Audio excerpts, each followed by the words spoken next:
Hello students. तो देखिए, last lecture में हमने अपने चैप्टर केमिकल बॉन्डिंग में बात की थी अबाउट ओवरलैपिंग की। ठीक है, हमने एस एस पी पी और डी सभी ऑर्बिटल्स में ओवरलैपिंग जो होती है उसका कॉन्सेप्ट देख लिया था। ठीक है, हम पढ़ रहे हैं बेसिकली वैलेंस बॉन्ड थ्योरी, और वैलेंस बॉन्ड थ्योरी हमें ये बताती है कि जो आपके कोवलेंट बॉन्ड बनते हैं वो आपके जो एटॉमिक ऑर्बिटल्स होते हैं उनकी ओवरलैपिंग से बनते हैं। ठीक है, और लास्ट दो लेक्चर से हम उन ओवरलैपिंग के बारे में ही बात कर रहे हैं। ठीक है, हमने एटॉमिक जो आपके ऑर्बिटल्स थी उनकी जो एनर्जी थी अलग अलग शेल के लिए या अलग अलग ऑर्बिटल्स के लिए, उन सब का हमने कंपैरिजन कर लिया था। हमने ये देख लिया था कि कैसे आपका सिग्मा बॉन्ड फॉर्म होता है, कैसे आपका पाई बॉन्ड फॉर्म होता है और कैसे आपका डेल्टा बॉन्ड फॉर्म होता है। हमने उनकी स्ट्रेंथ का कंपैरिजन भी कर लिया है। सिग्मा जो आपका बॉन्ड है उसकी स्ट्रेंथ सबसे ज़्यादा होती है, फिर आता है आपका डेल्टा और उसके बाद आता है आपका पाई बॉन्ड। ठीक है, पाई बॉन्ड आपका सबसे वीक बॉन्ड होता है। ठीक है, ये कुछ चीज़ें हैं जो आपको ध्यान रखनी। ठीक है, आज हम यहीं से आगे स्टार्ट करते हैं और एक और अच्छा सा टॉपिक स्टार्ट करते हैं जिसे हम बोलते हैं आपका हाइब्रिडाइजेशन। क्या बोलते हैं? हाइब्रिडाइजेशन। देखिए, वीबीटी के जरिए हम क्या है, कुछ जो आपके मॉलिक्यूल्स है उनके बारे में तो बता सकते हैं कि कैसे उनमें बॉन्डिंग का फॉर्मेशन होता है, बट कुछ मॉलिक्यूल्स ऐसे होते हैं जो वीबीटी एक्सप्लेन नहीं कर सकती है हमें कि कैसे उनके बीच में बॉन्डिंग फॉर्म होती है। ठीक है, तो उन टाइप के जो मॉलिक्यूल्स होते हैं उनमें बॉन्डिंग कैसे फॉर्म होती है उसको एक्सप्लेन करने के लिए हम एक नए कॉन्सेप्ट की तरफ जाते हैं जिसका नाम है आपका हाइब्रिडाइजेशन। क्या है? हाइब्रिडाइजेशन। हाइब्रिडाइजेशन उन मॉलिक्यूल्स की बॉन्डिंग के बारे में हमें बताता है जो हमें वीबीटी के जरिए पता नहीं चलती है। ठीक है, तो सबसे पहले तो मैं ये आपको बता दूं कि ये जो आपका हाइब्रिडाइजेशन कॉन्सेप्ट होता है, कौन सा? हाइब्रिडाइजेशन। हाइब्रिडाइजेशन, ठीक है, ये जो आपका हाइब्रिडाइजेशन कॉन्सेप्ट होता है ये एक हाइपोथेटिकल कॉन्सेप्ट होता है। ठीक है ना, ऐसा कोई कॉन्सेप्ट नहीं होता है, लेकिन क्या है, इसको एज्यूम किया हुआ है कि ऐसा होता होगा। ठीक है, ऐसा होता होगा, और इसके जरिए हम क्या कर सकते हैं, आपके जो मॉलिक्यूल्स बने उनकी ज्योमेट्री को सही तरीके से एक्सप्लेन कर पाते हैं। ठीक है, इसलिए इस कॉन्सेप्ट को हम मानते हैं। ठीक है, पहली बात, सबसे पहले तो हम देखते हैं कि इसकी ज़रूरत क्या है। ठीक है, कि क्यों वीबीटी हमें सभी मॉलिक्यूल की स्ट्रक्चर के बारे में नहीं बता पाती है और हमें क्यों इस कॉन्सेप्ट की ज़रूरत पड़ती है। ठीक है ना, ये अब इंटरेस्टिंग टॉपिक आने वाला है अपने। ठीक है ना, तो अब अपने को ध्यान से पढ़ना है। ठीक है, अभी तक तो हो सकता है थोड़ा बहुत बोरिंग वाला हो, ऑर्बिटल्स वगैरह हो। ठीक है ना, अब थोड़ा वो सब चीज़ें कम होगी और अब थोड़ा और अपना इंटरेस्टिंग टॉपिक आने वाले स्टार्ट होंगे। ठीक है, सबसे पहले बात करेंगे आपकी हाइब्रिडाइजेशन की कि इसकी ज़रूरत क्या है। नीड फॉर हाइब्रिडाइजेशन अगर हम बात करें कि क्या ज़रूरत है आपको हाइब्रिडाइजेशन की। ठीक है, तो हम कह सकते हैं कुछ मॉलिक्यूल्स जैसे bonding in H2, F2, H2S, PS3, ठीक है, etcetera can be explained on the basis of overlapping of atomic orbitals। तो इतने टाइम से जो हम पढ़ रहे थे कि केमिकल बॉन्ड फॉर्म होते हैं आपके एटॉमिक ऑर्बिटल्स की ओवरलैपिंग से, जो हमें वीबीटी ने बताया था। तो कुछ मॉलिक्यूल्स तो ऐसे हैं जिनको ये एक्सप्लेन कर देता है। ठीक है, जैसे अगर आप बात करो H2 की, अगर हम बात करें H2, H और H, ठीक है, हाइड्रोजन का एटॉमिक नंबर क्या होता है? 1s1। ठीक है, ये आपका 1s और ये आपके 1s, दोनों के बीच में आपकी क्या हो रही है? ओवरलैपिंग। ठीक है, और 1s और 1s के बीच में आपकी ओवरलैपिंग से कौन सा बॉन्ड बन रहा है? आपके सिग्मा बॉन्ड बन रहा है। ठीक है, क्लियर है? फ्लोरीन ले लीजिए, F2, दोनों फ्लोरीन के बीच में। फ्लोरीन का एटॉमिक नंबर आप देखिए, यहाँ हाइड्रोजन का था 1s, एक ही इलेक्ट्रॉन है। फ्लोरीन के पास आप देखिए, फ्लोरीन के पास अगर हम बात करें 1s2, 2s2, 2p5, तो 2s तो आपका पूरा भरा हुआ है और पी में आपके कितने भरे हैं, 5, मतलब एक आपके पास अनपेयर्ड इलेक्ट्रॉन है। ठीक है, ये हमने बात कर ली थी कि आपकी ओवरलैपिंग के लिए आपके पास अनपेयर्ड इलेक्ट्रॉन होना चाहिए। ठीक है, ये है फर्स्ट ऑर्बिट, ये आपका अनपेयर्ड इलेक्ट्रॉन है फ्लोरीन के, एक फ्लोरीन के पास। ठीक है, और ये आपका 2s, ये 2p, p ऑर्बिटल में आपके एक अनपेयर्ड इलेक्ट्रॉन है, ये आपका ये फ्लोरीन है। ठीक है, मान लो फ्लोरीन के पास आपके एक अनपेयर्ड इलेक्ट्रॉन पड़ा हुआ है। ठीक है, ये वाला। अब जो दूसरा फ्लोरीन है उसके पास भी एक अनपेयर्ड इलेक्ट्रॉन होगा, बिल्कुल होगा। तो वो अनपेयर्ड इलेक्ट्रॉन के साथ क्या करेगा, इस ऑर्बिटल के साथ ओवरलैपिंग कर ले, ये दूसरा फ्लोरीन आपका। ठीक है, एक अनपेयर्ड इलेक्ट्रॉन तो इसका और एक इसका, दोनों आपस में क्या करेंगे, ओवरलैपिंग। क्या, कौन सा बॉन्ड फॉर्म होगा आपका, सिग्मा बॉन्ड। तो ये सब तो हमें वीबीटी ने बता दिया। ठीक है, जैसे PS3, एक और एग्जांपल लेते हैं अपन, PS3 क्या होती है, फॉस्फीन। PS3 को हम क्या बोलेंगे, फॉस्फीन। ठीक है, PS3 में फास्फोरस की अगर हम बात करें तो देखिए फास्फोरस एटॉमिक नंबर कितना होता है इसका, 15, 1s2, 2s2, 2p6, फिर आता है आपका 3s2, 3p3। ठीक है, तो S में आपके पास 2 इलेक्ट्रॉन, P में आपके पास 3 इलेक्ट्रॉन है। ठीक है, क्लियर है। अब देखिए फास्फोरस के पास 3 अनपेयर्ड इलेक्ट्रॉन है और एक S है, ये मान लो आपका एक S हो गया। ठीक है, S ऑर्बिटल। उसके बाद है आपके 3 p ऑर्बिटल, ये आपका S, 3 p ऑर्बिटल खाली हैं। ठीक है, ये आपका फर्स्ट p, जो तीनों p ऑर्बिटल होंगे वो एक दूसरे से 90 डिग्री पे रहेंगे। ठीक है, ये मान लो आपका px है, एक p ऑर्बिटल, इसका हाफ पोर्शन ही बना रहा हूं मैं। ठीक है, ये मान लो आपका सेकंड p ऑर्बिटल है और थर्ड आपका कुछ इस डायरेक्शन में रहेगा। ठीक है, ये px, py, pz। ठीक है ना, किसी को भी ले लो, कोई फर्क नहीं पड़ने वाला। ठीक है, चलिए ये हो गया आपका 3s। अब देखिए हाइड्रोजन है, हाइड्रोजन के पास भी 1s, उसमें पास एक इलेक्ट्रॉन है और सब में तीनों पी में आपके पास एक एक इलेक्ट्रॉन बचा हुआ है। ठीक है, तो ये एक इलेक्ट्रॉन फास्फोरस का और एक इलेक्ट्रॉन आपके हाइड्रोजन का, ये आपका हाइड्रोजन, इसका 1s। ठीक है, सेम इसी तरीके से यहां पे आप देखिए, ये एक इलेक्ट्रॉन फास्फोरस का, एक आपका हाइड्रोजन का। सेम इसी तरीके से यहाँ पे भी आप देख सकते हो, एक इलेक्ट्रॉन तो फास्फोरस का रहेगा, एक इलेक्ट्रॉन हाइड्रोजन का रहेगा।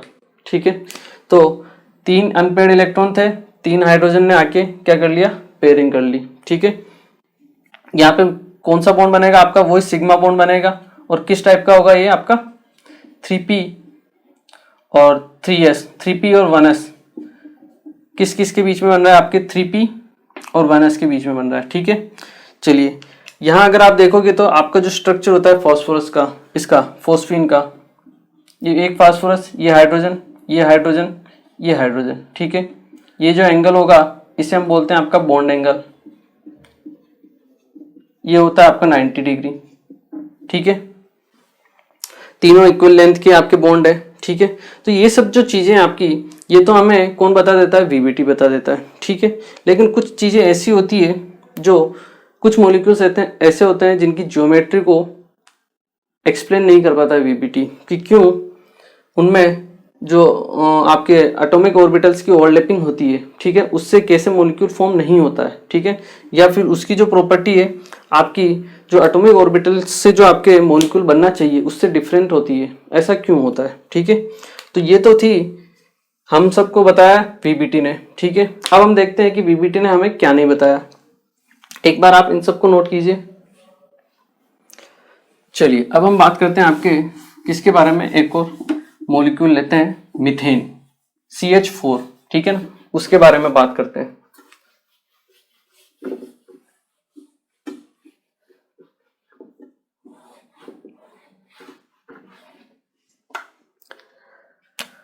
मीथेन लेते हैं अपन। ठीक है, CH4, आप सभी को पता होगा इसका स्ट्रक्चर कैसा होता है।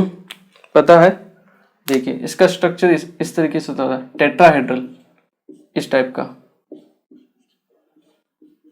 ठीक है, इस टाइप का इसका स्ट्रक्चर होता है। ये जो आपका बॉन्ड एंगल होता है ये होता है आपका 109 डिग्री 28 मिनट, 109 डिग्री और आपका 28 मिनट, ठीक है। ये बॉन्ड एंगल होता है, चारों के लिए फिक्स ही होता है, ठीक है। यहाँ जो चारों बॉन्ड लेंथ है कार्बन और हाइड्रोजन के लिए, all the 4 lengths are equal, ठीक है। आप लिख भी सकते हो all the bond lengths are equal, ठीक है। ये सब हमें कैसे पता चलता है? स्पेक्ट्रोस्कोपी मीटर से, ठीक है। स्पेक्ट्रोमीटर जो होता है आपका, उससे हमें पता चल जाता है बॉन्ड एंगल, बॉन्ड लेंथ वगैरह, ठीक है। तो उससे हमने ये देख लिया, चलिए ठीक है। अब हम बात करते हैं, इसका स्ट्रक्चर बनाते हैं कि वीबीटी के जरिए, अगर वीबीटी से इसका स्ट्रक्चर होना चाहिए तो कैसा होना चाहिए, या इसकी प्रॉपर्टीज जो है वो कैसी होनी चाहिए, ठीक है। कार्बन, इसका इलेक्ट्रॉनिक कॉन्फ़िगरेशन अपन देखते हैं, 1s2 2s2 2p2, ठीक है। 2 इलेक्ट्रॉन s में, ठीक है, 1 और ये आपका 1, इसको हाफ लिखूं या कंप्लीट लिखूं कोई फर्क नहीं पड़ने वाला, ठीक है। 2 इलेक्ट्रॉन है। अब देखिए ये तो है इसकी ग्राउंड स्टेट, क्या है इसकी ग्राउंड स्टेट, ठीक है। यहां देखिए आप, कार्बन के पास 2 अनपेयर्ड इलेक्ट्रॉन है, जबकि यहाँ पे कार्बन कितने बॉन्ड बना रहा है? 4। इसका मतलब इसके पास अनपेयर्ड इलेक्ट्रॉन कितने होने चाहिए? 4। तो कार्बन अपनी एक्साइटेड स्टेट में जाता है, कहाँ पे? एक्साइटेड स्टेट में। और एक्साइटेड स्टेट में आपका एक इलेक्ट्रॉन एस से निकल के कहाँ जाता है? पी में, ठीक है। देखिए हमने देखा था वीबीटी में क्या होता है, एटॉमिक ऑर्बिटल्स एक दूसरे के नजदीक आते हैं, ठीक है। जब आपका कार्बन और हाइड्रोजन दोनों एक दूसरे के नजदीक आएंगे तो उनके न्यूक्लियस नजदीक आएंगे, और जब आपके न्यूक्लियस नजदीक आते हैं तो आपकी एनर्जी में उनमें क्या होता है? रिपल्शन होता है, और रिपल्शन की वजह से एनर्जी होती है वो रिलीज, आपकी सिस्टम की एनर्जी इंक्रीज हो जाती है, और वही जो एनर्जी होती है उसी को लेके ये इलेक्ट्रॉन आपके यहाँ से कहाँ जंप कर जाता है? यहाँ पे, ठीक है। ऐसा होता है एक्साइटेशन स्टेट में, ठीक है ना। जब भी आपको कोई जितने नंबर ऑफ अनपेयर्ड इलेक्ट्रॉन चाहिए होते हैं, ठीक है, अगर वो आपका मेटल या नॉन मेटल जो भी है आपका, वो आपका एलिमेंट अगर अवेलेबल करवा सकता है तो वो करवा देगा एक्साइटेड होके, ठीक है। इसमें कोई दिक्कत वाली बात नहीं है, ठीक है। चलिए तो अब देखिए यहाँ पे इसके पास 4 अनपेयर्ड इलेक्ट्रॉन हो गए, और इसको कितने बॉन्ड बनाने हैं? 4 बॉन्ड बनाने, बिल्कुल सही है। देखिए ये आपका कार्बन, ठीक है, कार्बन के पास 1s, ठीक है, एक तो इसके पास है 2s खाली पड़ा हुआ है, उसमें एक इलेक्ट्रॉन है, ये आपका 2s, और 2p, ये आपका 3 हो गया, ठीक है, ये 2s 1 हो गया। अब देखिए वो 2p में आपके पास कितने इलेक्ट्रॉन है? 3 इलेक्ट्रॉन है। एक तो ये हो गया, एक आपका ये हो गया, और एक आपका ये हो गया, px py pz जो हमने अभी लास्ट केस में बनाए, ठीक है। चलिए कोई दिक्कत नहीं। हाइड्रोजन आएंगे 4, एक तो हाइड्रोजन इस वाले इलेक्ट्रॉन के साथ, इस वाले ऑर्बिटल के साथ ओवरलैपिंग करेगा, ठीक है, 2s वाले के साथ। ये आपका 2s है इसके साथ, तो एक तो इलेक्ट्रॉन आपका किसका हो गया? एक इलेक्ट्रॉन। बाकी के 4 जो हैं आपके, 3 जो हाइड्रोजन है वो p के साथ ओवरलैपिंग करेंगे, ठीक है। एक इलेक्ट्रॉन है आपका p का, ये भी p का, ये भी p का, और ये आपका s का, ठीक है। एक इलेक्ट्रॉन आएगा आपके हाइड्रोजन का, ओवरलैपिंग होगी, ये हाइड्रोजन की ओवरलैपिंग, ठीक है। ये हो गए बॉन्ड बन गए, ठीक है। यहाँ किस टाइप का बॉन्ड बना है? यहाँ बना है आपके पास 2s, कार्बन का तो 2s काम में आया है, और हाइड्रोजन का 1s काम में आया है, तो 2s और 1s के बीच में ओवरलैपिंग हुई है, ठीक है। ये हम देख ही चुके हैं पहले। यहाँ पे 2p और 1s के बीच में ओवरलैपिंग हुई है, ठीक है। यहाँ पे भी आपके 2p और 1s इनके बीच में ओवरलैपिंग हुई है, और यहाँ पे भी 2p और 1s के बीच में ओवरलैपिंग हुई है, ठीक है। चलिए अब देखिए यहाँ पे 1, 2 और 3 तो है आपके सेम टाइप ऑफ ओवरलैपिंग, 3 क्या है आपके सेम टाइप ऑफ ओवरलैपिंग। यहां अगर हम बात करें आपके, मैं यहां लिखता हूं here 3 bonds have 2p 1s type of overlapping. ठीक है, जिससे आपके बॉन्ड बन रहे हैं, क्लियर है। और एक है आपके पास and one bond is form by 2s 1s overlapping. Clear है, ये अपने को दिख ही रहा है। तो अब देखिए, 3 तो अलग टाइप के बॉन्ड बन रहे हैं, ठीक है, अलग अलग टाइप की ओवरलैपिंग से आपके बॉन्ड बन रहे हैं, और एक बॉन्ड बन रहा है आपके अलग टाइप की ओवरलैपिंग से। इसका मतलब क्या है? इसका मतलब ये है कि अगर आपके 3 बॉन्ड इस टाइप की ओवरलैपिंग से बन रहे हैं, तो इन तीनों की जो बॉन्ड लेंथ है या बॉन्ड एनर्जी, जो भी पैरामीटर्स है, वो सब सेम होने चाहिए। और ये जो आपका अलग टाइप की ऑर्बिटल से बन रहा है आपके, ठीक है, इसमें क्या होना चाहिए? आपकी बॉन्ड लेंथ, बॉन्ड एनर्जी या जो भी बॉन्ड से रिलेटेड पैरामीटर्स है वो अलग होने चाहिए। क्यों? क्योंकि आपकी ओवरलैपिंग क्या हो गई है? चेंज हो गई है, ठीक है। और लास्ट क्लास में हमने देख भी लिया है कि जैसे आपका ऑर्बिटल चेंज होता है, उसकी जो एनर्जी है या स्ट्रेंथ है वो भी क्या होती है? चेंज होती है, ठीक है। यहाँ पे देख लो 2p 1s है, 2s है 1s है, तो ऐसा होना चाहिए, बट ऐसा तो है नहीं यहाँ पे। क्यों? क्योंकि आपके चारों जो बॉन्ड लेंथ है वो क्या है? फिक्स है, क्लियर है। चारों बॉन्ड लेंथ फिक्स है, और चार मतलब फिक्स मतलब इक्वल है, और चारों के बीच में जो एंगल है, बॉन्ड एंगल, वो भी क्या है आपका? फिक्स है, इक्वल है, सेम है सब में। तो ऐसा क्यों हो रहा है? वही चीज है, ठीक है ना। तो इस चीज को एक्सप्लेन हम वीबीटी के जरिए नहीं कर सकते। वीबीटी के हिसाब से ये ऐसा होना चाहिए, बट एक्चुअल में ऐसा होता है। तो इस कॉन्सेप्ट को अप्लाई करने के लिए हमें जिस टॉपिक की जरूरत पड़ती है उसे हम बोलते हैं आपका हाइब्रिडाइजेशन। क्या बोलेंगे उसे? हम हाइब्रिडाइजेशन बोलेंगे, ठीक है। तो आप यहाँ पे भी नोट करके लिख सकते हो, here 3 bonds have this type of overlapping and 1 bond is formed by this type of overlapping, so there should be 2 type of, or there should be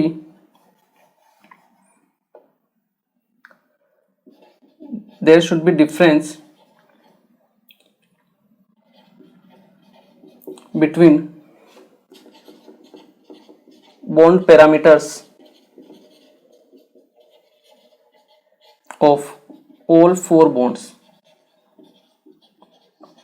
bond parameters में आपके सब आ जाएंगे, बॉन्ड लेंथ, बॉन्ड एनर्जी, ठीक है, bond angle, सब आ जाएंगे। So there should be difference between bond parameters of all 4 bonds, but we already know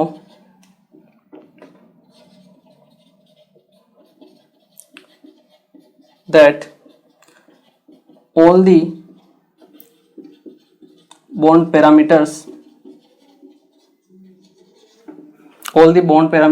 are, आगे मैं ऊपर लिखता हूं, are same for all bond lengths और all bond types, ठीक है, ठीक है। सभी जितने भी आपके बॉन्ड पैरामीटर्स हैं वो क्या है? आपके सेम है सभी बॉन्ड टाइप के लिए, ठीक है। So for explaining this we use concept of hybridization। इसके लिए हम क्या कॉन्सेप्ट काम में लेते हैं? हाइब्रिडाइजेशन को काम में लेते हैं, ठीक है। तो ये इंपॉर्टेंट चीज है, ठीक है, इसको एक बार आप नोट कीजिए। फिर मैं आपको बताता हूँ हाइब्रिडाइजेशन का कॉन्सेप्ट कैसे वर्क करता है, ठीक है, और उसके जरिए हम कैसे इसकी स्ट्रक्चर को जो आपके एक्चुअल में है उसको एक्सप्लेन कर पाते हैं, ठीक है। चलिए एक बार आप इसे नोट कीजिए। ओके, तो चलिए देखते हैं यहाँ पे ऐसा होता क्या है, ठीक है ना। हाइब्रिडाइजेशन का कॉन्सेप्ट क्या है? तो देखिए हाइब्रिडाइजेशन में क्या होगा, ये तो हमने देख लिया कि वीबीटी इसको एक्सप्लेन नहीं कर पाता है। तो एक कार्बन करेगा क्या? कार्बन के पास है आपके पास, यहीं से आप आगे स्टार्ट कर सकते हो। कार्बन के पास आप देखोगे तो 1 और 2 ये आपके क्या है, ये आपका 2s हो गया, ये आपका 2p हो गया, ठीक है। 1 2 3 4 चारों आपके पास अनपेयर्ड इलेक्ट्रॉन है, ठीक है। अब ये 2s में है, एक 2s में और दो आपके 3 किस में है, 2p में। इनकी जो एनर्जी में डिफरेंस होता है स्लाइटली होता है, ठीक है ना। स्लाइटली हमें पता है थोड़ा बहुत एनर्जी में डिफरेंस होगा, उतना ज्यादा नहीं होगा बट थोड़ा बहुत होगा। स्लाइटली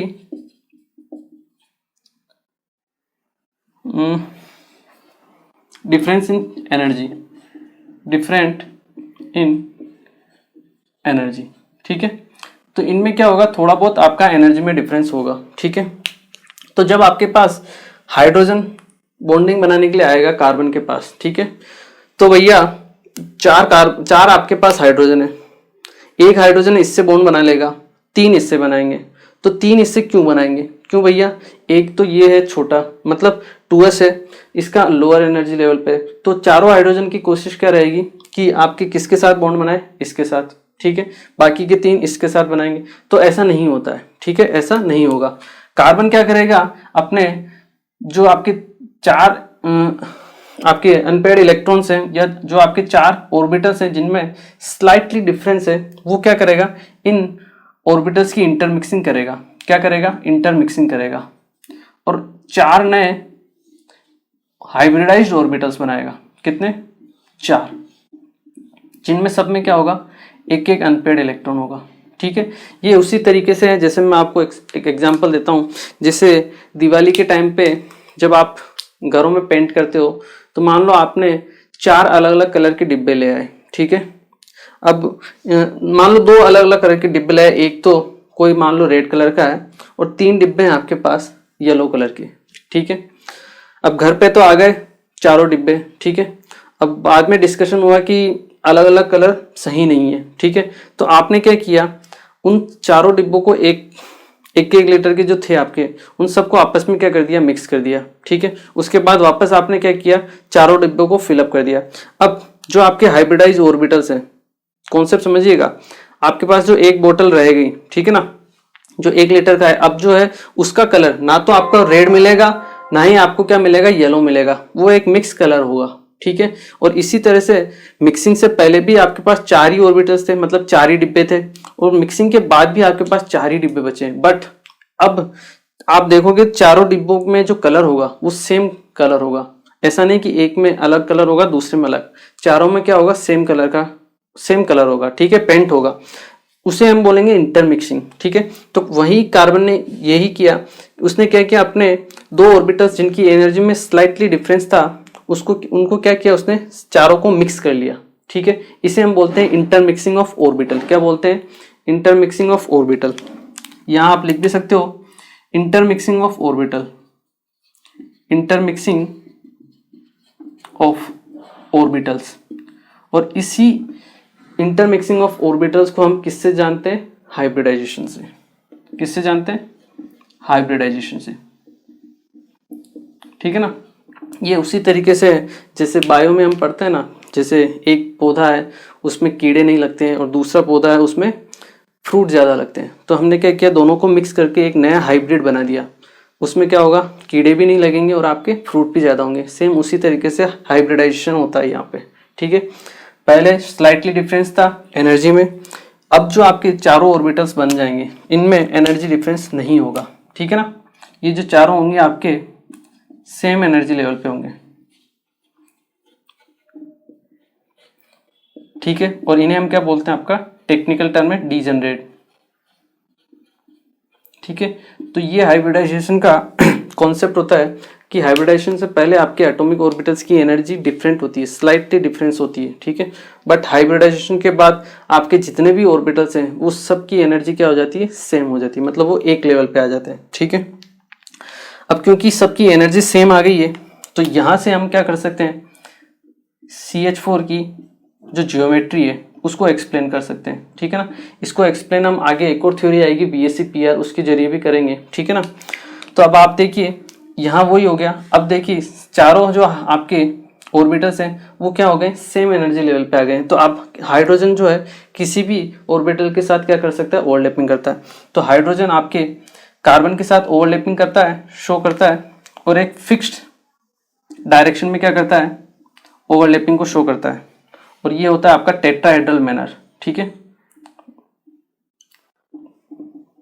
ये आगे चल के और पढ़ोगे कि टेट्राहेड्रल स्ट्रक्चर इसका आयता कैसे है, अभी हम देख लेते हैं। ठीक है ना, इसका स्ट्रक्चर होता है आपका टेट्राहेड्रल, ये आपका हाइड्रोजन, ये आपका हाइड्रोजन, ये आपका हाइड्रोजन, ये आपका हाइड्रोजन। ठीक है, और ओवरलैपिंग हो गई, और ओवरलैपिंग से आपके दोनों में पेयर्ड इलेक्ट्रॉन हो गए। ठीक है, तो इस टाइप से ये जो इसका स्ट्रक्चर होता है ये होता है आपका टेट्राहेड्रल। ये कैसे आता है ये हम आगे एक और थ्योरी आएगी उसमें बात करेंगे। ठीक है ना, तो इस टाइप से अब क्योंकि क्या है सभी एनर्जी लेवल पे सेम है। ठीक है, जो आपकी बॉन्ड प्रॉपर्टीज आएगी, जितने भी बॉन्ड से रिलेटेड पैरामीटर्स आएंगे, bond energy, bond length, bond angle, वो सब क्या आने वाले हैं, सेम आने वाले हैं। ठीक है, क्योंकि आपके ऑर्बिटल्स जो है आपके सेम एनर्जी पे आ गए हैं। ठीक है, तो ये कॉन्सेप्ट होता है हाइब्रिडाइजेशन का। ठीक है, चलिए इसको आप नोट कीजिए, इस वाले पोर्शन को, फिर हम इसकी कुछ थ्योरी के बारे में बात कर लेते हैं। ठीक है ना, कि एक्चुअल में हाइब्रिडाइजेशन होता क्या है। ओके, तो चलिए अब हम पढ़ते हैं आपकी हाइब्रिडाइजेशन के बारे में। ठीक है ना, कि हाइब्रिडाइजेशन क्या होती है, मतलब उसके क्या क्या रूल्स हैं, उसकी एक बार कुछ थ्योरीज वगैरह है, उनके बारे में हम बात करते हैं। ठीक है, सब इसी से रिलेटेड है, जो मैंने आपको अभी बताया है ना, सब वही है आपके। ठीक है ना, एक एक पॉइंट करके हम उसे समझेंगे। ठीक है, तो आप हेडिंग डालिए हाइब्रिडाइजेशन, आपने पहले भी डाल रखी होगी, कोई दिक्कत नहीं है। हाइब्रिडाइजेशन, ठीक है, तो हाइब्रिडाइजेशन होता क्या है, जो हमने अभी देखा कि intermixing of atomic orbitals, the intermixing of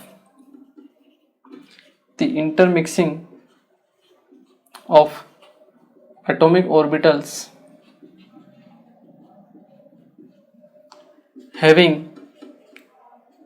having same energy or slight difference in their energy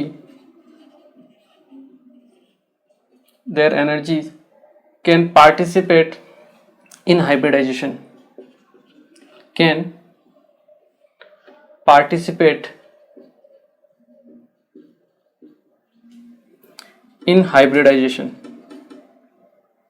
और वी कैन से, यहाँ हम लिखते हैं the intermixing of atomic orbitals of same energy or slight difference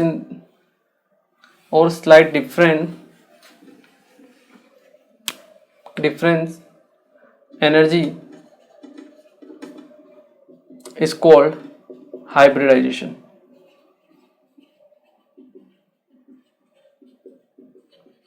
ठीक है, the intermixing of atomic orbitals having same energy और slight difference energy is called hybridization. ठीक है, इसे हम बोलेंगे आपका हाइब्रिडाइजेशन। और इस हाइब्रिडाइजेशन से जो आपके ऑर्बिटल्स फॉर्म होते हैं उन्हें हम क्या बोलते हैं, आपके हाइब्रिडाइज ऑर्बिटल्स। ठीक है, इन्हें हम क्या बोलेंगे, आपके हाइब्रिडाइज्ड ऑर्बिटल्स। ठीक है, जिसे आप बोल सकते हो HO, हाइब्रिडाइज ऑर्बिटल्स। ठीक है, ये आपके चार हैं। ठीक है, तो आप लिख सकते हो the orbitals produce after hybridisation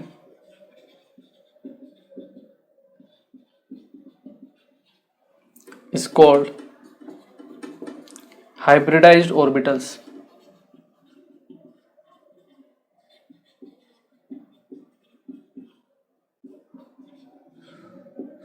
ठीक है, क्या बोलेंगे हम उन्हें, हाइब्रिडाइज्ड ऑर्बिटल्स बोलेंगे। ठीक है, ये तो हुआ कि क्या हाइब्रिडाइजेशन होता है और क्या हाइब्रिडाइज्ड ऑर्बिटल्स होते हैं। अब हाइब्रिडाइजेशन के कुछ रूल्स होते हैं जो आपको ध्यान रखने हैं, रूल्स फॉर हाइब्रिडाइजेशन। तो पहला रूल तो यही है कि जो आपके ऑर्बिटल्स क्या कर रहे हैं, हाइब्रिडाइजेशन में पार्टिसिपेट कर रहे हैं, उनकी जो एनर्जी में डिफरेंस है वो आपका मिनिमम होना चाहिए। ठीक है ना, या तो सेम एनर्जी के होने चाहिए ऑर्बिटल्स, या फिर थोड़ा सा डिफरेंस होना चाहिए। ऐसा नहीं कि 2s का आप 4d के साथ हाइब्रिडाइजेशन करवा दो, ऐसा नहीं होगा। ठीक है, स्लाइटली डिफरेंस होना चाहिए। जैसे 2s का 2p से हो गया, 2p का आगे 3s से हो सकता है। ठीक है ना, हल्का सा एक जो आगे वाला है स्लाइट डिफरेंस जो होता है वहां पे आपका केवल हाइब्रिडेशन काम में आता है, ठीक है। तो हम रूल्स में फर्स्ट रूल क्या लिख सकते हैं, the atomic orbitals, atomic orbital को मैं ए ओ से लिखूंगा, ठीक है ना, इसको आप ध्यान रखना। The atomic orbitals that is A O, ठीक है। The atomic orbitals who have same energy, or slight difference in their energy can participate in hybridization, ठीक है ना। एनर्जी डिफरेंस क्या होना चाहिए, बहुत कम होना चाहिए या फिर सेम होना चाहिए, पहली बात। दूसरी बात, जितने भी आपको हाइब्रिडाइजेशन के बाद जितने भी ऑर्बिटल चाहिए हाइब्रिडाइजेशन के लिए, वो सारे के सारे ऑर्बिटल्स कौन प्रोवाइड करवाता है, आपका सेंट्रल एटम, ठीक है। जैसे कार्बन, इसके पास 2s में 2 इलेक्ट्रॉन थे और 2p में 2 इलेक्ट्रॉन थे अनपेयर्ड, जबकि इसको बॉन्ड बनाने हैं 4। तो इसने क्या किया, अपना 1 इलेक्ट्रॉन यहाँ से एक्साइट करवा के यहाँ पे दिया, ठीक है। और अब इसके पास हो गए आपके 4 अनपेयर्ड इलेक्ट्रॉन, ठीक है।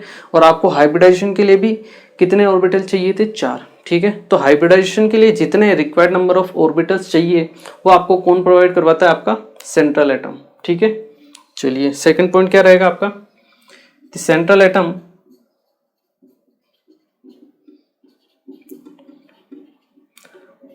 Provide required number of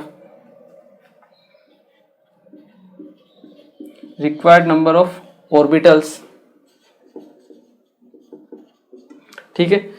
The central atom provides required number of orbitals for hybridization, ठीक है। ये चीज आपको ध्यान रखनी है। तीसरा पॉइंट अगर हम बात करें, क्या बात कर सकते हैं कि इंटरमिक्सिंग से पहले जितने आपके पास ऑर्बिटल्स थे, इंटरमिक्सिंग के बाद भी आपके पास उतने ही ऑर्बिटल्स बनेंगे, ठीक है। मतलब 1s और 3p ऑर्बिटल, टोटल 4 ऑर्बिटल्स थे, तो आपके इंटरमिक्सिंग के बाद भी आपके 4 हाइब्रिडाइज ऑर्बिटल्स ही बनेंगे, ठीक है। ये चीज आपको ध्यान रखनी है, ठीक है। द नंबर ऑफ एटम्स और the number of hybridized orbitals produce after intermixing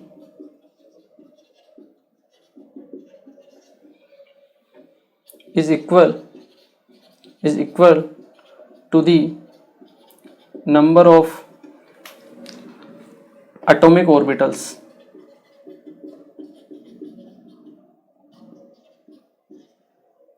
participating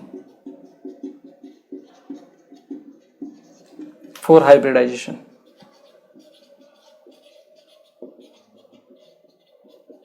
ठीक है। नंबर ऑफ ऑर्बिटल्स क्या होंगे, सेम होंगे, ठीक है। जितने पहले थे उतने ही होंगे, ठीक है। ये चीज हो गई। इसके बाद हम क्या कह सकते हैं, इन्हीं में से कुछ पॉइंट अगर आपको निकालना हो तो आप निकाल सकते हो कि हमने वीबीटी देखी थी। वीबीटी में क्या था, वीबीटी में आपके जो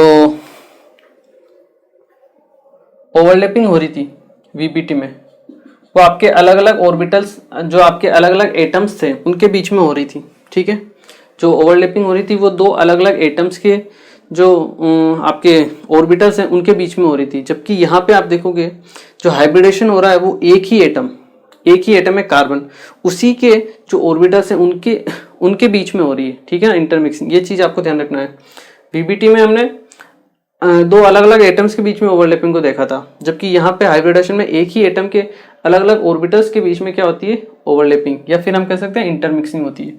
तो फोर्थ पॉइंट आप लिख सकते हो, ठीक है। इन hybridisation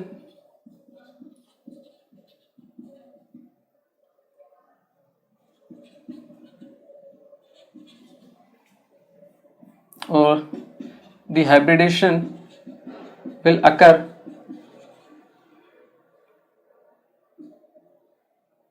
in between atomic orbitals of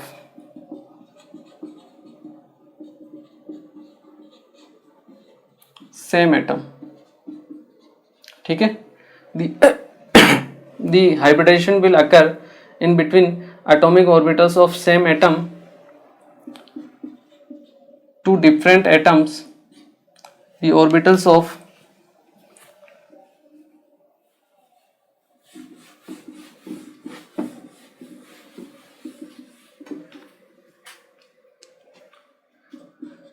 the orbitals of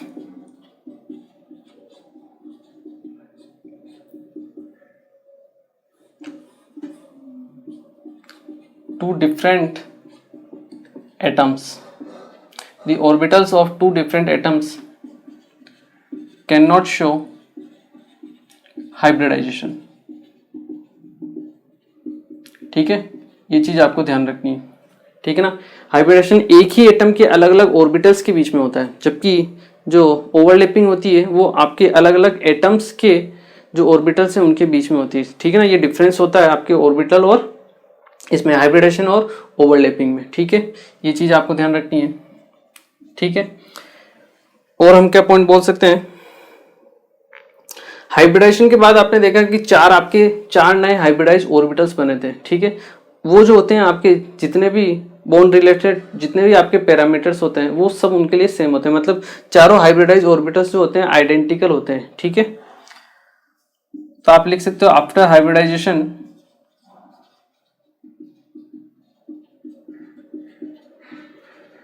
the all the hybridized orbitals are identical in all respect. इसका मतलब हम क्या कह सकते हैं, दैट इज शेप, उनकी जो शेप होगी, साइज होगी, वो क्या होगी आपकी सेम होगी। शेप, साइज या फिर आप एनर्जी ले लीजिए, ये सब क्या होगी आपकी सेम होगी, जो आपको ध्यान रखनी है, ठीक है।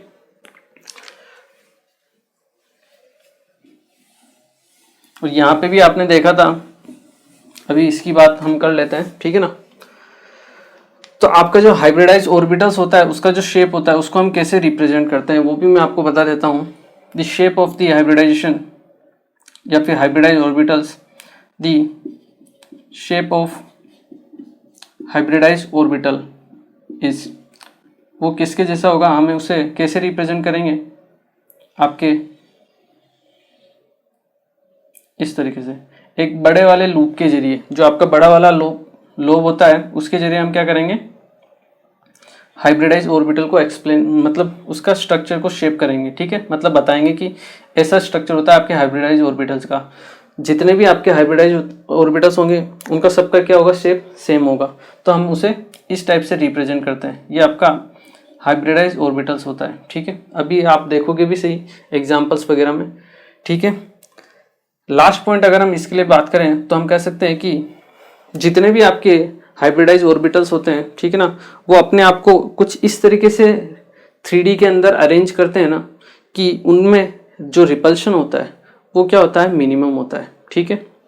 जैसे CH4 में आपने देखा था, ठीक है। आगे भी हम पढ़ेंगे इसी के बारे में अभी। जैसे CH4 में आपको 4 हाइब्रिडाइज ऑर्बिटल्स थे, उन्होंने अपने आप को कुछ इस तरह से अरेंज किया स्पेस के अंदर कि उनमें जो आपके इलेक्ट्रॉन है उनमें जो रिपल्शन हो वो क्या हो, मिनिमम। अगर उनकी जो स्ट्रक्चर है वो फिक्स है, जो अरेंजमेंट है वो फिक्स है, तो हर बार आपको सेम स्ट्रक्चर मिलेगी मीथेन की। क्यों? क्योंकि हर बार आपके कार्बन और हाइड्रोजन के जो हाइब्रिडाइज ऑर्बिटल्स होंगे वो आपके सेम जगह पे होंगे जहां पे आपका रिपल्शन क्या होगा, मिनिमम होगा, ठीक है। ये चीज इंपॉर्टेंट है जो आपको ध्यान रखनी है। The hybridise orbitals, these hybridised orbitals are arrange themselves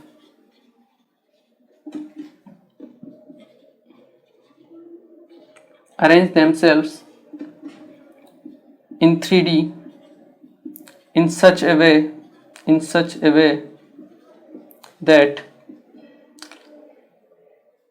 there is minimum repulsion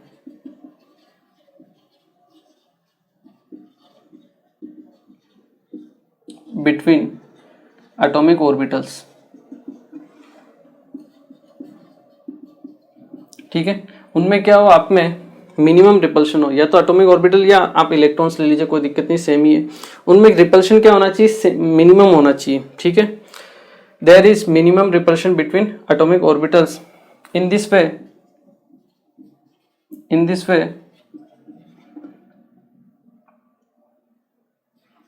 they provide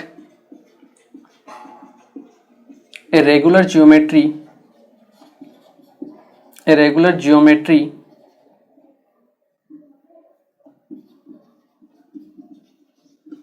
to molecule, मतलब किसी भी मॉलिक्यूल को रेगुलर जियोमेट्री देते हैं। जैसे हमने बात की मीथेन, हमने देखा ना मीथेन में किस टाइप की स्ट्रक्चर होगी।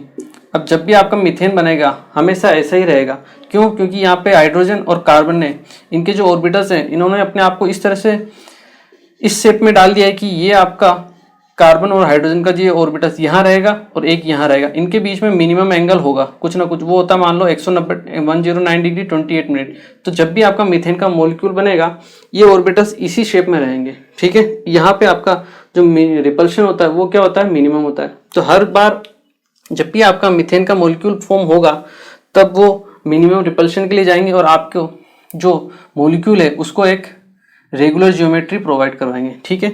तो इससे हमें क्या बेनिफिट मिला, इससे हमें ये बेनिफिट मिला इस हाइब्रिडेशन से कि हाइब्रिडेशन के जरिए हम क्या कर सकते हैं, किसी भी मॉलिक्यूल की ज्योमेट्री के बारे में पता कर सकते हैं। मतलब ऐसा जरूरी नहीं है कि 100% सही हो, but most of the time क्या होगा, वो जो ज्योमेट्री होगी वो सही रहती है, ठीक है ना। उसको हम आगे भी देखेंगे, बट इम्पोर्टेंट चीज़ है कि मॉलिक्यूल की ज्योमेट्री को एक्सप्लेन करने में हाइब्रिडेशन का बहुत इंपॉर्टेंट रोल है, ठीक है। ये चीज़ आपको ध्यान रखनी है। In this way they provide a regular geometry to molecule and from hybridisation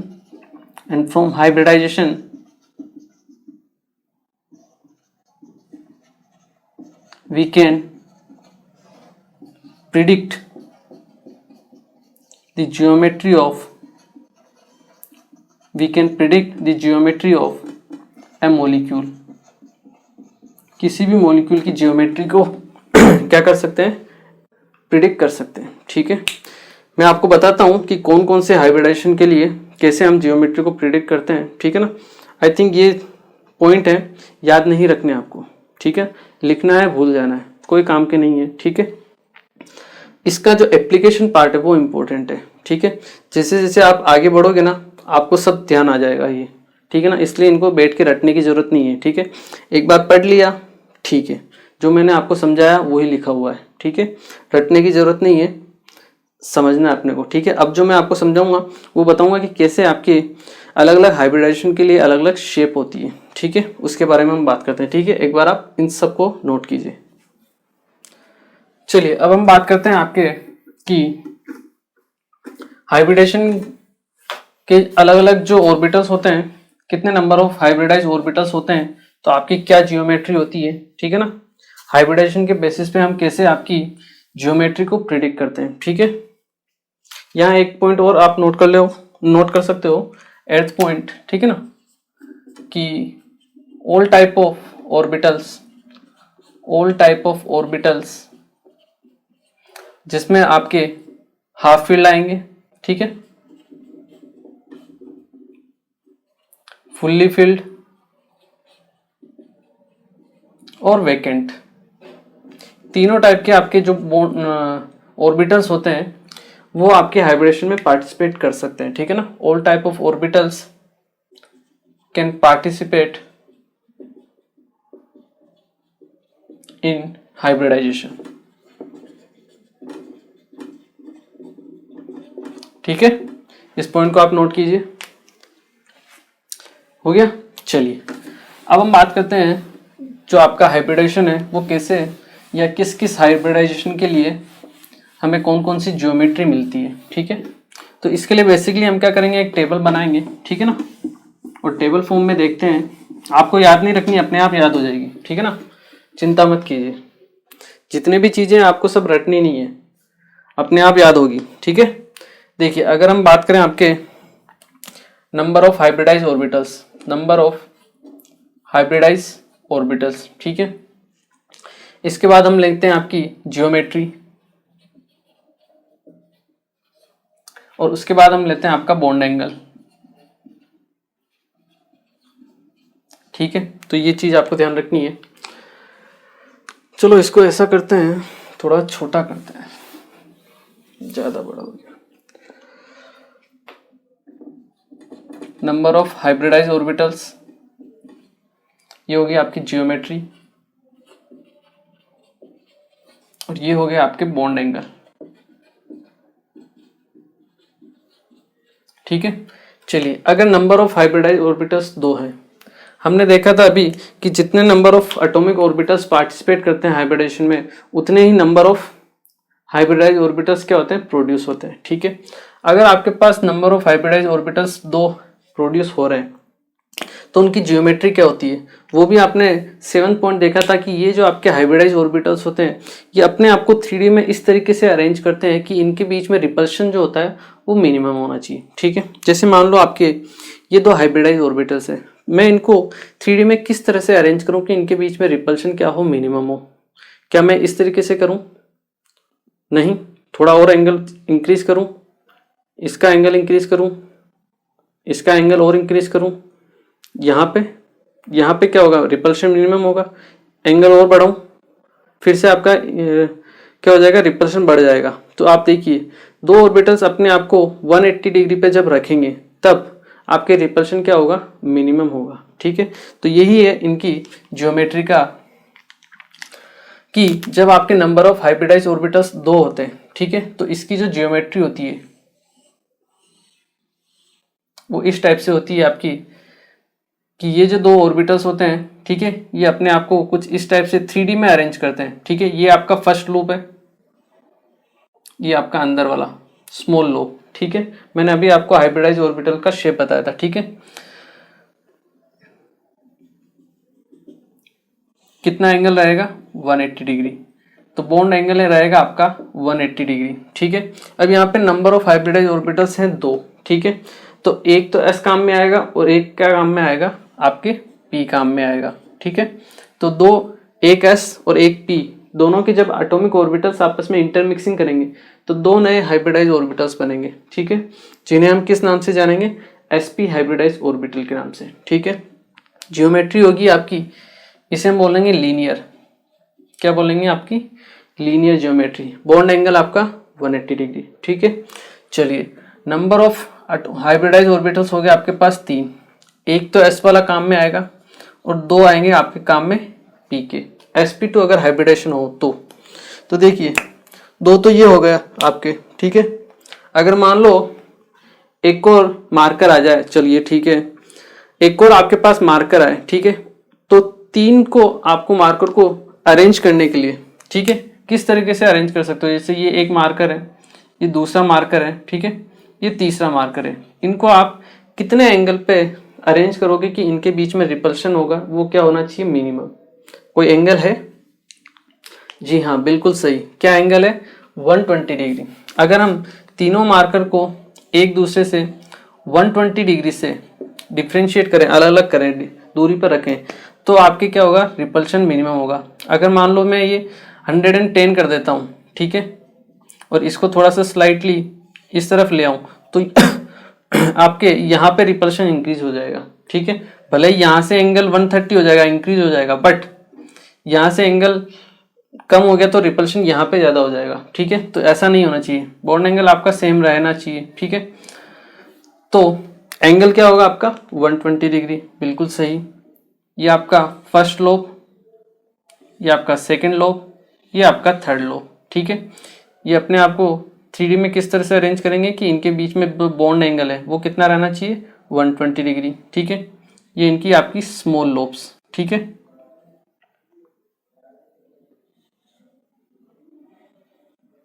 clear है? इसका जो स्ट्रक्चर होता है उसे हम बोलते हैं आपका ट्राइगोनल प्लेनर, ट्राइगोनल प्लेनर। इसको हम ट्राइगोनल प्लेनर क्यों बोलते हैं, क्योंकि जब आप इन तीनों ऑर्बिटल्स को ऐड करोगे तो आपको एक ट्राइंगल फॉर्म होगा, ठीक है, एक ही प्लेन में, इसलिए इसे हम क्या बोलते हैं, आपका ट्राइगोनल प्लेनर, ठीक है। बॉन्ड एंगल कितना है आपका 120 डिग्री। ये जो आपका एंगल होगा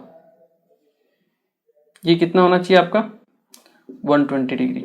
ठीक है, चलिए बात करते हैं 4 एटॉमिक आपके हाइब्रिडाइजेशन कितना हो 4 हो तो एक तो S काम में आ जाएगा और 3 P काम में आएंगे और हाइब्रिडेशन होगा आपके sp3। एक और हाइब्रिडेशन होता है दैट इज dsp2। ये भी आपके 4 जब हाइब्रिडाइज ऑर्बिटल्स होते हैं तब फॉर्म होता है। बट इसकी बात हम करते हैं क्लास 12th में आपके कोऑर्डिनेशन कंपाउंड जो चैप्टर है वहां पे। ठीक है, यहाँ अपने वो इतना इंपॉर्टेंट नहीं है। ठीक है, चलिए 4 अगर आपका हाइब्रिडाइज ऑर्बिटल्स हो तो आपका हाइब्रिडाइजेशन क्या होगा sp3। यहाँ जो आपका शेप होगा ठीक है कुछ इस टाइप का होगा कि चारों ऑर्बिटल्स अपने आप को क्या करेंगे एक टेट्राहेड्रल स्ट्रक्चर की फॉर्म में अरेंज करेंगे। किस फॉर्म में? टेट्राहेड्रल के स्ट्रक्चर में। ठीक है,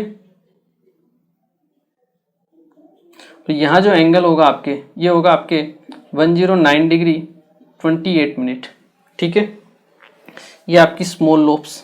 ठीक है, आप बनाना चाहो तो बना भी सकते हो बट जनरली इसको रिप्रेजेंट भी नहीं करते हैं। ठीक है, बट फिर भी स्टार्टिंग में हम रिप्रेजेंट करते हैं। ठीक है, चलिए बाद में तो आप खुद रीअरेंज करना मतलब रिप्रेजेंट करना छोड़ दोगे। ठीक है, तो देखिए ये होता है आपका टेट्राहेड्रल स्ट्रक्चर। कैसा होता है? टेट्राहेड्रल स्ट्रक्चर होता है। ठीक है, टेट्राहेड्रल अगर इसे हम सिंपल उसमें देखें तो हम कह सकते हैं जैसे ये आपका इस टाइप का स्ट्रक्चर रहता है। ठीक है, ये आपका टेट्राहेड्रल फॉर्म होता है जब आप इन सबको मिलाओगे। ठीक है, तो इस टाइप का आपका एक टेट्राहेड्रल स्ट्रक्चर बनता है, इसलिए हम इसे क्या बोलते हैं आपका टेट्राहेड्रल स्ट्रक्चर। बॉन्ड एंगल कितना होगा आपका 109 डिग्री 28 मिनट। ठीक है, चलिए ये हो गया। इसके बाद हम बात करते हैं आपके 5th नंबर के लिए। जब आपका हाइब्रिडाइज ऑर्बिटल्स क्या हो 5th, तो यहाँ पे जो हाइब्रिडेशन होगा sp3 तो काम में आ गए p के तीनों।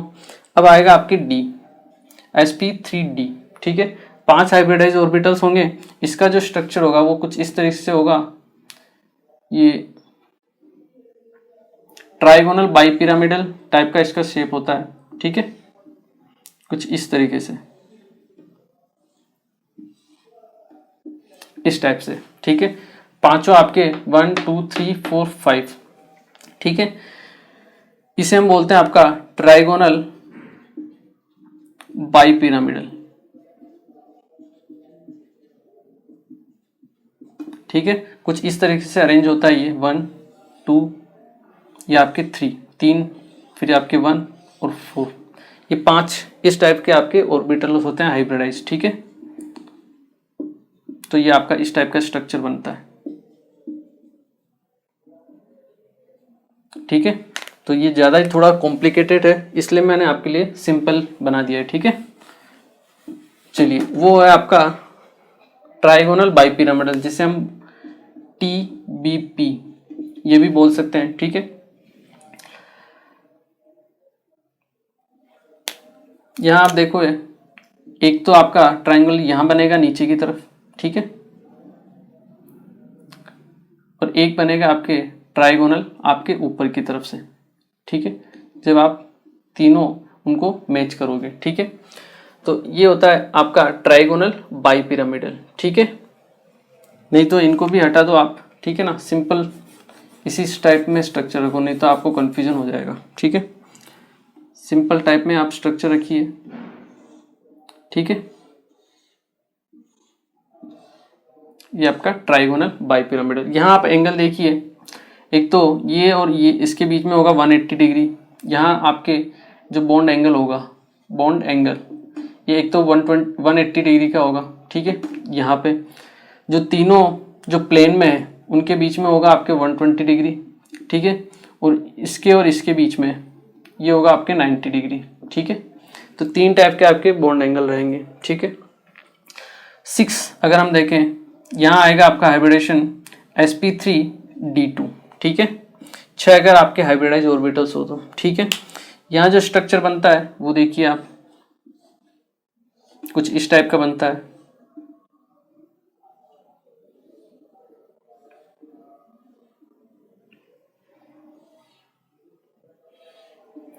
ठीक है, यहाँ आप देखिए ये 1 2 3 और 4, 4 आपके फेस बनते हैं ऊपर की तरफ और 4 आपके फेस बनेंगे कहाँ पे, नीचे की तरफ। ठीक है, इसलिए हम इस ज्योमेट्री को क्या बोलते हैं, आपकी ऑक्टाहेड्रल ज्योमेट्री। क्या बोलते हैं हम, ऑक्टाहेड्रल ज्योमेट्री, ऑक्टाहेड्रल। ठीक है, और यहाँ पे बॉन्ड एंगल देखिए आप 90 डिग्री तो होगा, 180 भी होगा, 90 डिग्री होगा, 180 डिग्री होगा। ठीक है, और इनके बीच में भी 90 होगा। ठीक है, दो ही बॉन्ड एंगल होंगे आपके, 90 और 180। ठीक है, स्ट्रक्चर क्या होगा आपका, ऑक्टाहेड्रल। ठीक है, 7 है आपका sp3d3। ठीक है, चलिए इसकी स्ट्रक्चर देख लेते हैं। इसकी स्ट्रक्चर होती है आपके ट्राइगोनल बाइपिरामिडल टाइप की। कौन सी, ट्राइगोनल बाइपिरामिडल। ठीक है, ट्राइगोनल बाइपिरामिडल तो ये हो गई। ठीक है, टीबीपी। ठीक है, ये हो गया आपके पेंटाहेड्रल पेंटागोनल बाइपिरामिडल। ठीक है, पेंटागोनल बाइपिरामिडल।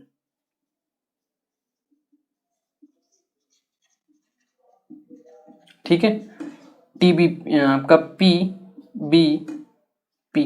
ठीक है, पेंटागोनल, यहाँ पे ट्राइगोनल 3 ट्राइंगल है इसलिए ट्राइगोनल, यहाँ पे 1 2 3 5 है इसलिए आपका पेंटागोनल बाइपिरामिडल। ठीक है, यहाँ पे बॉन्ड एंगल अगर आप देखोगे एक तो 180 और 90 तो रहेगा इसी, 90 180 तो रहेगा आपके पास। ठीक है, इसके अलावा आप इस प्लेन में आपके 72 डिग्री का बॉन्ड एंगल रहेगा। ठीक है, तो ये 3 टाइप के आपके बॉन्ड एंगल रहेंगे। ठीक है, इनको एक बार आप नोट कर लीजिए।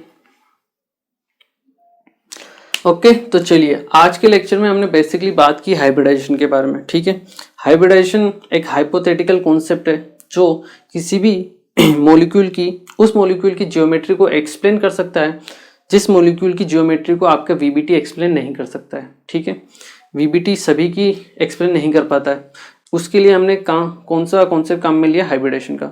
इसमें हमने देखा कि आपके जो एटॉमिक ऑर्बिटल्स होते हैं उनकी इंटरमिक्सिंग होती है, एक ही एटम के एटॉमिक ऑर्बिटल्स आपस में इंटरमिक्स करते हैं और जितने भी आपको नंबर ऑफ बॉन्ड बनाने हैं, ठीक है, उतने ही आपको हाइब्रिडाइज ऑर्बिटल्स प्रोवाइड करवाएगा आपका सेंट्रल एटम। ठीक है, बॉन्डिंग होगी, इंटरमिक्सिंग होगी और उससे आपके हाइब्रिडाइज ऑर्बिटल्स बनते हैं और वो जो हाइब्रिडाइज ऑर्बिटल्स होते हैं वो आपके आइडेंटिकल होते हैं। ठीक है, मतलब उनकी शेप, साइज, एनर्जी सब क्या होती है, सेम होती है। और उसके बाद वो आपके जिस मॉलिक्यूल के साथ आपका बॉन्ड बनाना है, जैसे कार्बन को हाइड्रोजन के साथ बनाना है, तो बाद में जो आपके हाइब्रिडाइज ऑर्बिटल्स होंगे वो आपके बॉन्ड फॉर्म करते हैं। ठीक है, हाइब्रिडाइजेशन के हमने रूल्स भी देख लिए। ठीक है, और उसके बाद हमने देखा कि कैसे हम अलग अलग हाइब्रिडाइजेशन के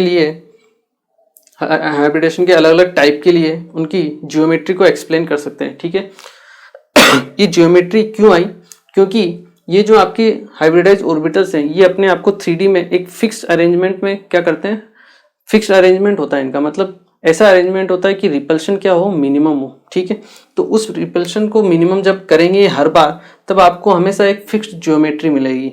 ठीक है, और इसीलिए हम आपके जितने भी मॉलिक्यूल्स होते हैं उनकी जो ज्योमेट्री है उसके बारे में हम हाइब्रिडेशन से बता सकते हैं। ठीक है, ये इंपॉर्टेंट चीज़ें जो आपको ध्यान रखनी है। ठीक है, ये स्ट्रक्चर है, एक बार आप घर पे ट्राई कीजिए बनाने की।